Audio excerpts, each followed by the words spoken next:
অখিলে কৈছে তেওঁৰ প্ৰকৃত জাতীয় সংহতি কৰিছে। পাগল হ'ল, নটটো সৰি গৈছে, বাকী একো কথা নাই। নহ'লে কোনোবাই নিজে ক'ব নেকি যে মই জাতীয় সংগঠন বুলি? মই চিৰিয়াছলি ভাবোঁ অখিল গগৈৰ নটটো ক'ৰবাত লুজ হৈ গৈছে। অখিলে কৈছে তেওঁৰ প্ৰকৃত জাতীয় সংহতি কৰিছে। পাগল হ'ল, নটটো সৰি গৈছে, বাকী একো কথা নাই। নহ'লে কোনোবাই নিজে ক'ব নেকি যে মই জাতীয় সংগঠন বুলি?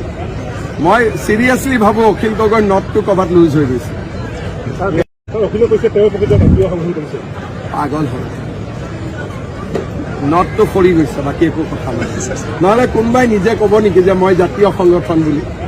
মই চিৰিয়াছলি ভাবোঁ অখিল গগৈৰ নটটো ক'ৰবাত লুজ হৈ গৈছে। অখিলে কৈছে তেওঁৰ প্ৰকৃত জাতীয় সংহতি কৰিছে। পাগল হ'ল, নটটো সৰি গৈছে, বাকী একো কথা নাই। নহ'লে কোনোবাই নিজে ক'ব নেকি যে মই জাতীয় সংগঠন বুলি? মই চিৰিয়াছলি ভাবোঁ অখিল গগৈৰ নটটো ক'ৰবাত লুজ হৈ গৈছে।